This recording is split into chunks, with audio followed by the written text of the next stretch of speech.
지금 이 순간 세상의 소음을 잠시 멈추고 당신 마음속 작은 등불을 바라보세요. 부처님의 자비가 고요히 그대 곁에 머물고 있습니다. 우리는 때로 묻습니다. 왜 이렇게 일이 풀리지 않을까? 열심히 살아가고 선하게 행동하려고 애쓰는데도 사람을 만나면 늘 어긋나고 돈을 벌어도 마음은 불안하며 가정 안에서조차 말 한마디가 상처가 되어 돌아오는 날들이 있습니다. 혹시 이런 생각을 해본 적 있나요? 나는 왜 이렇게 운이 막혀 있을까? 부처님께서는 이렇게 말씀하셨습니다. 운이 막힌 것은 기운이 막힌 것이고, 기운이 막힌 것은 곧 그 마음이 막힌 것이다. 운은 어디선가 날아오는 게 아닙니다. 복은 누군가가 주는 선물이 아닙니다. 복은 내가 나를 대하는 말에서 시작되고, 내가 세상을 바라보는 마음에 스며드는 것입니다. 그리고 그 복의 기운은 내가 매일 손에 쥐는 작은 물건 하나, 주머니 속 기도문 한 장, 조용히 손끝에 감긴 실 한 가닥에서 시작될 수도 있습니다. 오늘은 그 이야기를 나누고자 합니다. 이 물건을 지니면 운이 열린다. 단순한 미신 같지만 그 안에는 수천 년을 이어온 마음 다스림과 업장 소멸의 지혜가 담겨 있습니다. 그저 갖고 있는 것이 아니라 지니며 다짐하는 것, 지니며 돌아보는 것, 지니며 기도하는 것. 바로 그 마음이 막혔던 인생의 기운을 다시 흐르게 하고 돌아서던 복이 다시 머무르게 만드는 가장 조용한 수행이 됩니다. 복은 그냥 사람을 찾아오지 않습니다. 복은 그 마음을 품은 자 곁에만 머뭅니다. 오늘은 그 마음을 품게 하는 5가지 상징, 몸에 조용히 지니면 운이 열리고 복이 다시 고요히 스며드는 5가지 수행의 물건을 하나씩 짚어보겠습니다. 이야기의 끝에서 그 무엇보다 귀한 복 하나가 내 마음 안에 조용히 피어나길 기도합니다. 첫 번째 가르침 복은 어디서 오는가? 그리고 지닌다는 것의 진짜 의미. 어느 날 한 제자가 부처님께 여쭈었습니다. 부처님, 사람들은 복을 부르기 위해 좋은 물건을 몸에 지니고 다닙니다. 어떤 이는 염주를, 어떤 이는 향이 밴 작은 천을, 또 어떤 이는 기도문을 주머니에 넣고 다닙니다. 정말 그것이 사람의 운을 바꾸는데 도움이 되나요? 부처님께서는 조용히 미소 지으며 말씀하셨습니다. 그대여, 사람이 물건을 지니는 것이 아니라 그 마음이 그 물건을 지니는 것이니라. 지닌다는 것은 곧 마음을 매만지는 일이다. 하나의 염주를 쥐고도 사람은 자비를 떠올리고 작은 글귀 하나를 품고도 업을 멈추는 지혜를 생각할 수 있느니라. 제자가 다시 물었습니다. 그러면 복은 어디에서 오는 것입니까? 정말 어떤 물건에 복이 깃들 수 있는 것입니까? 부처님께서는 답하셨습니다. 복은 그 물건을 지닌 그 마음에서 온다. 작은 물건 하나를 쥐면서도 탐욕을 놓지 못하면 그 물건은 오히려 마음을 흐리게 합니다.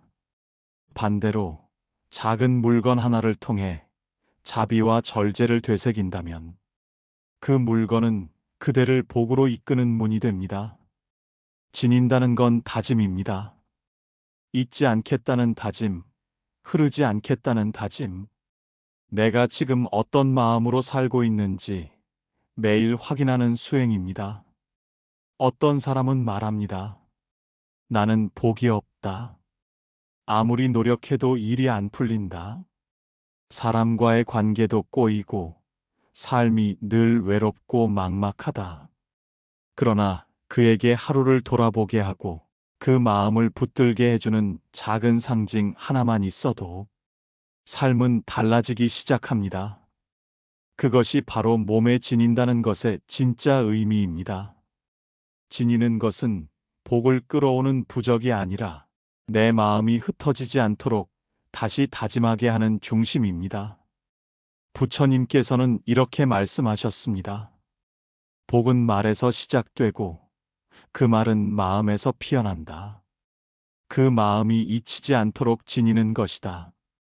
오늘 당신이 지니고 있는 것 하나, 그것이 무엇이든 그 안에 담긴 의미를 돌아본다면 그 자체로 이미 복을 짓는 첫걸음입니다.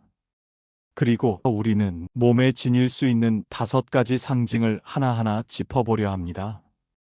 그 안에는 부처님의 자비와 마음을 다잡는 지혜가 고요히 담겨 있을 것입니다. 두 번째, 부처님의 이야기. 염주. 마음을 고요하게 하고 업을 멈추게 하는 첫 번째 수행물. 어느 날 제자가 부처님께 작은 염주 하나를 두 손에 들고 여쭈었습니다. 부처님, 이 작은 염주가 정말 사람의 마음을 바꿀 수 있습니까? 지니기만 해도 업이 멈춘다는 이야기를 들었습니다. 하지만 제 눈에는 그저 작은 구슬일 뿐인데요. 부처님께서는 염주를 조용히 받아들고 빛을 머금은 구슬 하나를 손끝에 굴리며 말씀하셨습니다. 그대여, 이 염주 하나에도 수행자의 순결이 담겨 있느니라. 염주는 단순한 구슬이 아니라 그대의 마음을 한 곳으로 모으는 알맹이니라. 제자가 다시 물었습니다. 그럼 이 염주는 어떻게 지녀야 복이 되는 것입니까? 부처님께서는 고요한 목소리로 답하셨습니다. 염주는 보여주기 위해 지니는 것이 아니니라. 염주는 말을 줄이고 업을 멈추고 마음을 다잡기 위해 지니는 것이다. 하루에 10마디 말을 줄이고 2번의 화를 참으며 1번의 비난을 다스릴 때마다 이 염주 하나를 조용히 만져보거라. 그 손끝의 움직임이 곧 그대의 업을 지우는 시작이 될 것이다. 염주는 내가 지금 어떤 마음을 품고 있는지를 늘 돌아보게 합니다. 불안할 때 한 알을 돌리며 숨을 고르고 화를 삼켜야 할 순간 그 둥근 감촉을 느끼며 다시 내 안의 중심을 찾게 되는 것입니다. 삶이 힘들어지는 순간 대부분은 감정이 앞서고 그 감정이 곧바로 말이 되고 그 말이 업이 되는 과정 속에 있습니다. 염주는 그 순간을 멈추게 하는 기도입니다. 어쩌면 우리가 지녀야 할 건 염주 자체가 아니라 그 안에 담긴 멈춤의 힘일지 모릅니다. 부처님께서는 이렇게 말씀하셨습니다. 마음이 어지러울수록 작은 수행물 하나를 손에 쥐어라. 그 손끝의 기도가 말끝의 복이 되고 그 복이 그대의 삶을 고요하게 이끌 것이다. 그날 이후 제자는 사람들 앞에서는 염주를 드러내지 않았지만 혼자 있을 때면 조용히 손에 쥐었습니다. 그리고 속으로 이렇게 다짐했습니다. 내가 이 염주를 돌리는 건 보이기 위해서가 아니다. 말을 줄이고 화를 삼키고 복을 지키기 위해서이다. 세 번째, 부처님의 가르침. 기도문. 마음을 지키는 말 한 줄로부터 시작되는 문장. 법당 한쪽에는 작은 종이 한 장이 놓여 있었습니다. 그 위에는 흐트러짐 없이 적힌 짧은 기도문 한 줄이 있었습니다. 제자는 그것을 오래 바라보다가 부처님께 여쭈었습니다. 부처님, 이 짧은 기도문 한 줄이 정말 복이 될 수 있습니까? 그저 종이에 적힌 말일 뿐인데 어떻게 사람의 운을 바꿀 수 있습니까? 부처님께서는 그 종이를 손에 들고 조용히 눈을 감으며 말씀하셨습니다. 그대여, 말은 바람처럼 흩어지지만 기도는 마음에 남느니라. 부처님께서 조용히 말씀하셨습니다. 그대가 지닌 이 기도문 한 줄은 그대의 말끝을 지켜주는 울타리이고 마음이 흔들릴 때 다시 돌아올 수 있는 길이니라. 제자는 고개를 끄덕이며 말했습니다. 부처님, 저는 지갑 속에 기도문을 넣어두고 매일 꺼내보며 되새기는 분들을 보았습니다. 정말 그렇게만 해도 운이 트이고 복이 찾아올까요? 부처님은 잔잔히 웃으며 대답하셨습니다. 기도문이 복을 부르는 것은 종이에 적힌 문장 때문이 아니니라. 그 문장을 되뇌는 그대의 마음 때문이니라. 기도문은 흩어지는 마음을 한 줄로 묶고 말을 삼키게 하고 자신을 다잡게 하는 보이지 않는 수행입니다. 부처님께서는 손에 쥐고 계시던 기도문을 제자에게 건네며 말씀하셨습니다. 이 문장을 하루에 3번 되새겨 보거라. 그래도 나는 당신의 평안을 빕니다. 그리고 덧붙이셨습니다. 이 말이 복이 되는 이유는 그 안에 원망이 없고 집착이 없고 남 탓이 없기 때문이니라. 그런 말은 그대의 업을 멈추고 다시 복이 머물 자리를 만드는 씨앗이 된다. 그날 이후 제자는 작은 쪽지 하나를 지갑에 넣었습니다. 그 위엔 한때 미워했던 사람의 이름과 함께 그래도 나는 당신의 평안을 빕니다. 라는 글귀가 적혀 있었습니다. 그 말은 결국 그 사람에게 닿지 않아도 괜찮았습니다. 왜냐하면 그 말이 결국 그의 삶을 바꾸는 기도가 되었기 때문입니다. 기도문은 내가 흔들릴 때 나를 잡아주고 업장이 일어날 때 내 마음이 무너지지 않게 막아주는 울타리가 됩니다. 부처님께서는 다시 말씀하셨습니다. 기도는 남을 위한 것처럼 보이지만 그대 자신을 가장 먼저 살리는 말이니라. 그 문장 하나가 오늘 그대의 삶을 다시 흐르게 하리라. 4번째 부처님의 가르침 오방색실. 5 기운을 균형 있게 묶는 복의 매듭. 어느 날 제자가 작은 천주머니에서 5 색깔의 실이 엮인 매듭을 꺼내 들고 부처님께 여쭈었습니다. 부처님, 이 오방색 실은 절에서 종종 나눠주고 사람들이 손목에 묶어 지니기도 합니다. 정말 이 실이 사람의 운을 지켜주고 복을 부른다는 말이 사실입니까? 부처님께서는 그 실을 조용히 손에 쥐고 잠시 묵묵히 바라보셨습니다. 그리고 말씀하셨습니다. 그대여, 이 오방색은 단순한 장식이 아니니라. 세상의 5 기운이 조화를 이루는 상징이니라. 청은 동쪽의 바람, 적은 남쪽의 불, 황은 가운데의 땅, 백은 서쪽의 금, 흑은 북쪽의 물을 뜻하느니라. 이 5 기운은 곧 몸과 마음, 생각과 말, 그리고 인연까지 균형 있게 흐르게 하는 상징이다. 제자는 가만히 실을 바라보다 다시 물었습니다. 그럼 이 실을 지니는 것만으로도 운이 트이고 기운이 고르게 흐르게 됩니까? 부처님은 고개를 끄덕이며 답하셨습니다. 그대가 이 실을 지니며 스스로를 정화하겠다는 마음을 품는다면 그 실은 5 방향의 기운을 모아 그대를 흔들리지 않게 붙잡아 줄 것이다. 실은 얽히기 쉽습니다. 그러나 그 실을 단단히 매듭 지을 때 그대의 삶 또한 흩어지지 않게 됩니다. 오방색 실은 단지 손목에 두르거나 지갑에 묶어두는 물건이 아닙니다. 그것은 매일같이 복잡하게 흘러가는 내 삶의 방향을 가다듬고 5 가지 기운이 나를 해치지 않도록 균형을 붙잡는 상징입니다. 한때 고승들은 기도를 마친 뒤 오방색 실을 손에 감으며 조용히 이렇게 되뇌었다고 합니다. 이 실이 나를 묶는 것이 아니라 내 마음을 붙잡아주는 끈이 되게 하소서. 제자도 그날 이후 오방색 실을 손목에 묶으며 기도했습니다. 내가 오늘 말하는 방향이 치우치지 않게, 내가 내뱉는 기운이 한쪽으로 흐르지 않게 모든 방향에 자비가 머물게 하소서. 부처님께서는 마지막으로 말씀하셨습니다.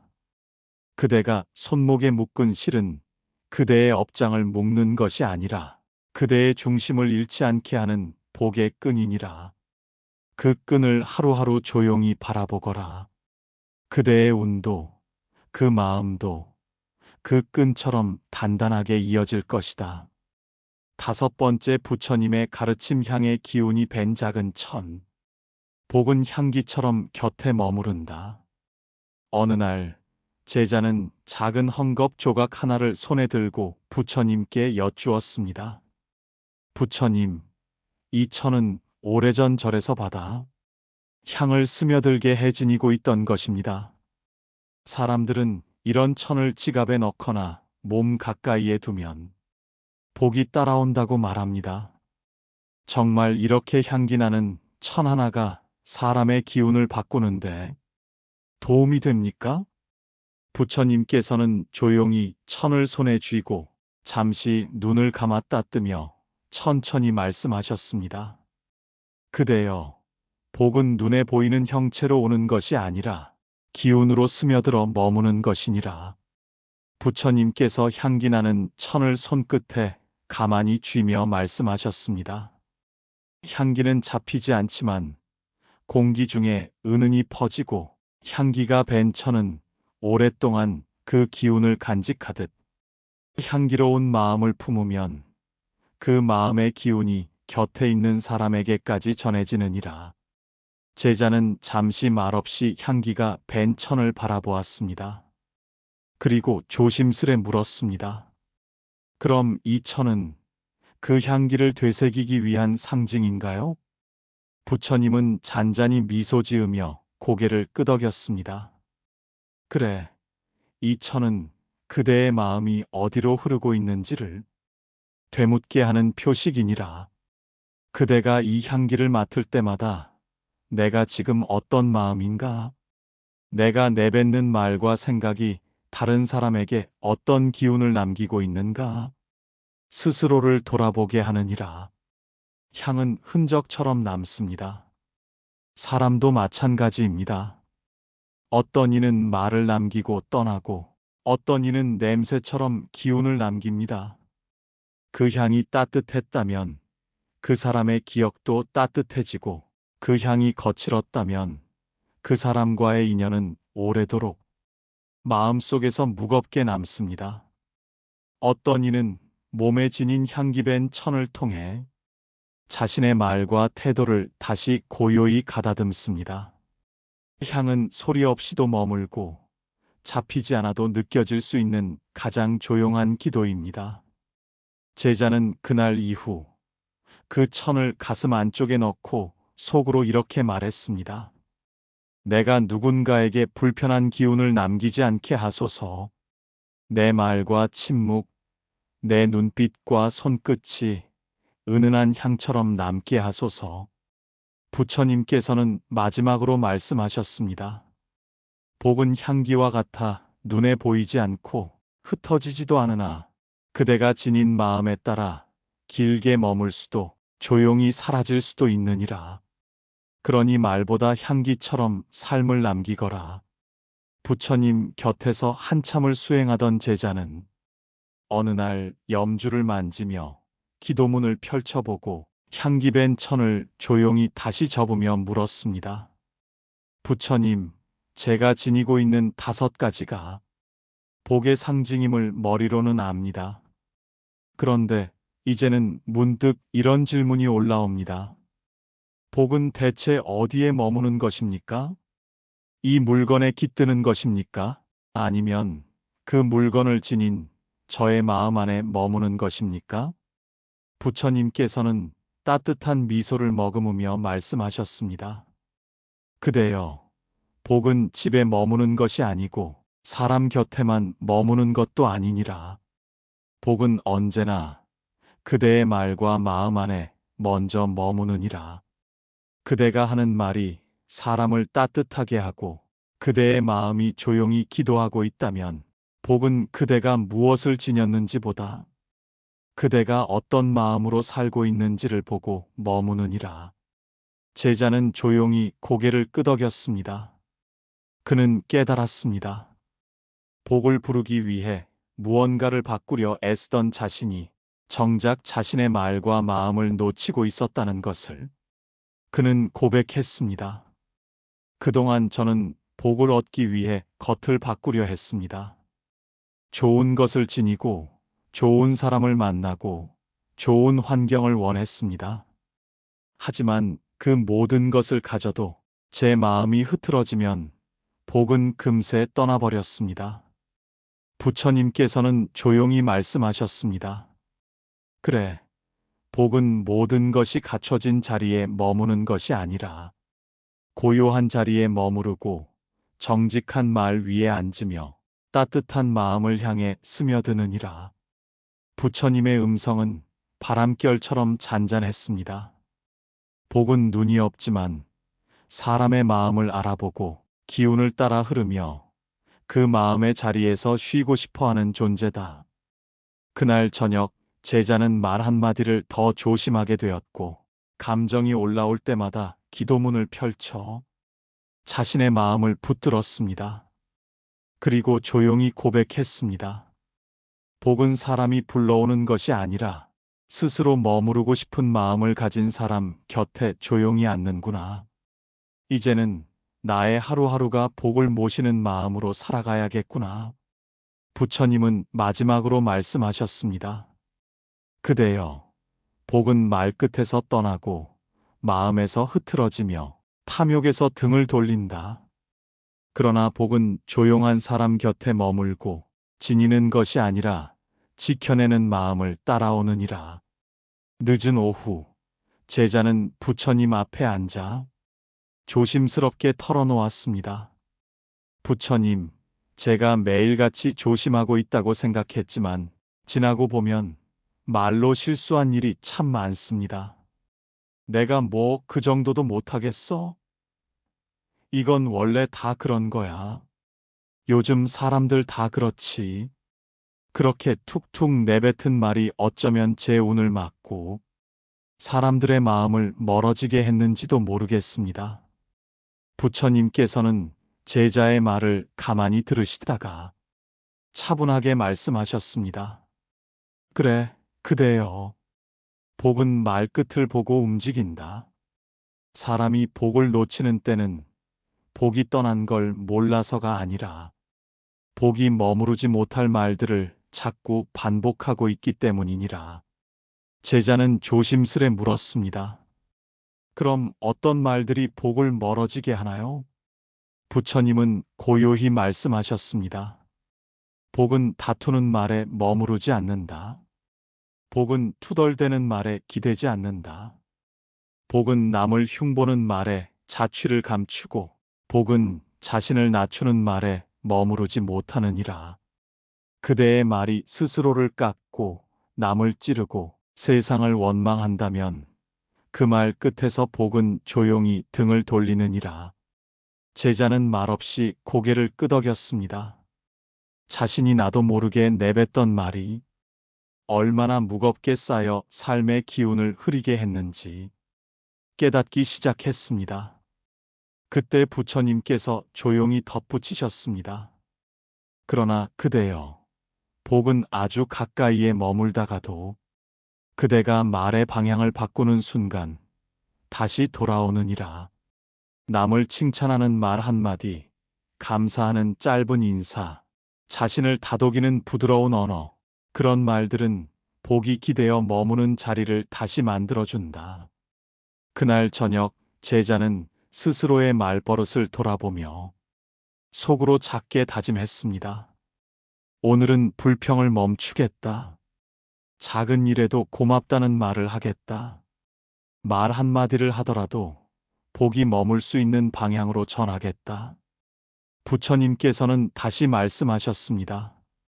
그대여, 말은 업을 만들고 말은 복을 불러들이며 말은 삶을 짓는 도구다. 복을 바란다면 말부터 바꾸고 그 말 안에 정성과 자비를 담거라. 그 말이 바뀌는 순간 그대의 기운도 함께 바뀔 것이다. 저녁 공양 후 제자는 부처님께 조용히 여쭈었습니다. 부처님, 한 집안에 복이 머무는 집과 늘 싸움과 걱정이 많은 집의 차이는 무엇에서 비롯됩니까? 재산도 환경도 다르지 않아 보이는데 어떤 집은 늘 따뜻하고 어떤 집은 늘 뒤숭합니다. 그건 타고난 복의 차이입니까? 부처님께서는 연등을 조용히 바라보다가 말씀하셨습니다. 그대여, 집에 깃드는 복은 그 집의 구조보다 그 집에서 오가는 말에 머무느니라. 복이 머무는 집은 사람들이 서로에게 부드러운 말을 쓰고 고운 말로 하루를 시작하며 감사의 말로 하루를 마무리하느니라. 제자는 말없이 고개를 끄덕였습니다. 그가 알고 있는 많은 집들 중 늘 웃음이 도는 집은 말투부터 달랐습니다. 수고했어. 괜찮아. 내가 있어서 고마워. 미안해. 내가 말이 좀 거칠었지. 그런 말이 오가는 집은 공기부터 부드럽고 사람의 얼굴이 화사했습니다. 부처님께서는 말씀을 이으셨습니다. 반대로 복이 떠나는 집은 서로가 말을 날처럼 사용하느니라. 가장 가까운 사람에게 가장 날카로운 말이 나가고 당연한 줄 아는 말은 감사를 지우고 묵은 불만은 말끝마다 드러나기 시작한다. 그런 집에는 복이 잠시 머물렀다가도 더는 숨 쉴 곳이 없느니라. 그날 밤 제자는 집을 떠올렸습니다. 가족에게 건넨 짧은 말들, 감정 섞인 말투, 그리고 말없이 지나친 수많은 순간들. 그는 속으로 조용히 다짐했습니다. 내가 먼저 이 집의 말 기운을 바꾸겠다. 고운 말을 먼저 꺼내고 부드러운 말로 마음을 여는 연습을 하겠다. 그렇게 말이 바뀌면 이 집도 달라질 것이다. 부처님께서는 마지막으로 말씀하셨습니다.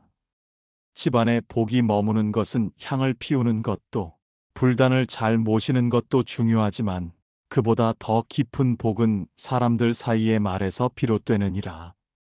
그 말에 온기가 담겨 있다면 그 집은 비록 작아도 복이 쉬어가는 집이 된다. 법당 앞 연못가에서 제자는 나뭇가지 하나를 툭 꺾어 손에 들고 있었습니다. 그는 한참을 망설이다가 조용히 부처님께 입을 열었습니다. 부처님, 사람들은 업이 쌓였다고도 말합니다. 운이 막혔다고도 합니다. 하지만 그걸 바꾸려면 큰 공덕을 쌓거나 몇 년씩 기도해야 한다는 말을 들으면 막막함만 커질 때가 있습니다. 그런데 정말 말 한마디로 업이 바뀔 수 있습니까? 부처님은 잠시 연못 위를 바라보며 잎사귀 하나를 조용히 띄우셨습니다. 그리고 말씀하셨습니다. 그대여, 삶의 흐름은 크게 바꾸는 것이 아니라 작은 말 하나에서부터 달라지느니라. 그 말 한마디가 업장을 멈추고 복의 방향을 돌리는 문이 될 수도 있느니라. 제자는 고개를 들었습니다. 그럼 어떤 말이 그 흐름을 바꾸는 말입니까? 부처님은 미소를 머금고 대답하셨습니다. 그 말은 남을 탓하지 않는 말, 상대의 평안을 빌어주는 말, 그리고 내가 스스로를 놓아주는 말이다. 그 말은 바로 이것이다. 그래도 나는 당신의 평안을 빕니다. 그 말에는 원망이 없고 붙잡음이 없고 바라지 않음이 있었습니다. 그래서 그 말은 업장을 끊고 삶의 기운을 되돌리는 힘을 가진 말이었습니다. 제자는 그 말을 속으로 되뇌었습니다. 그래도 나는 당신의 평안을 빕니다. 말 한마디였지만 그 말이 가슴 속에서 다시 떠오를 때마다 그의 표정이 조금씩 부드러워졌습니다. 그 사람을 완전히 용서한 것도 모든 걸 잊은 것도 아니었지만 그 말을 꺼내는 순간 마음 깊은 원망이 조용히 놓이기 시작했습니다. 부처님은 말씀하셨습니다. 말은 기도이고 기도는 방향이고 방향은 삶을 바꾸는 가장 조용한 힘이니라. 그대가 지금 이 말을 진심으로 입술에 올릴 수 있다면 그 업장은 이미 그대 곁에서 녹아내리기 시작한 것이다. 그날 저녁 제자는 아무도 없는 길을 걸으며 작은 목소리로 몇 번이고 되뇌었습니다. 그래도 나는 당신의 평안을 빕니다. 그 말이 누구에게 닿았는지는 알 수 없었습니다. 하지만 그 말이 돌아와 자신의 삶을 다시 움직이기 시작했다는 것만은 분명히 느껴졌습니다. 새벽 이슬이 마당을 적시고 첫 햇살이 대지를 살포시 어루만질 무렵 제자는 부처님 곁에 조용히 앉았습니다. 그리고 고백했습니다.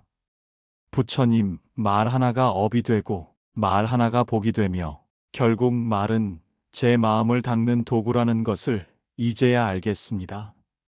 기도문을 품고 염주를 돌리고 말조차 삼키며 살았던 지난 시간 속에서 결국 제 삶을 가장 크게 바꾼 건 그래도 나는 당신의 평안을 빕니다. 이 말 한마디였습니다. 부처님께서는 부드럽게 고개를 끄덕이며 말씀하셨습니다. 그대여, 복은 눈에 보이는 것에 머무르지 않는다. 복은 조용한 말 끝에 머무르고 비워진 마음에 들어서며 그 말에 담긴 자비의 울림을 따라 흐르느니라. 그 말 한마디가 누군가의 등을 지지하고 상대를 놓아주며 무엇보다 그대 자신을 자유롭게 한다면 그 말은 이미 복이 깃든 말이다. 제자는 눈을 감고 다시 속으로 되뇌었습니다. 그래도 나는 당신의 평안을 빕니다. 그 말이 돌아오지 않아도, 그 말이 닿지 않아도 그 말이 내 삶을 바꾸고 있었습니다. 부처님께서는 마지막으로 말씀하셨습니다. 복은 떠도는 기운이 아니라 머물고 싶은 마음을 가진 자에게 스며든다. 그대가 오늘 한 사람을 향해, 한 인연을 향해 이 말 한마디를 진심으로 품었다면 복은 지금 그대 곁에 조용히 앉아 있느니라. 햇살이 법당 지붕 위로 퍼지고 바람이 연못 위를 살짝 스쳐 지나갔습니다. 제자는 조용히 두 손을 모았습니다.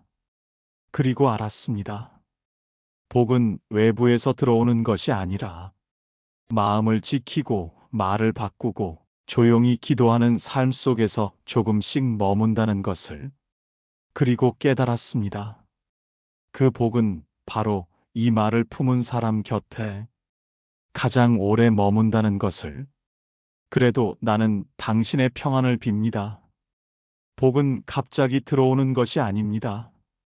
그 복이 머물 수 있는 자리를 우리가 조용히 닦아놓을 때 비로소 스며들 듯 다가옵니다. 그 자리가 마음이라면 그 문은 바로 말입니다. 오늘도 말 한마디, 기도 한 줄, 감사한 순간을 통해 복이 머무는 사람으로 살아가시길 진심으로 기도드립니다. 여러분 모두의 평안을 빕니다. 다음 이야기에서 다시 인사드리겠습니다. 나무아미타불, 관세음보살.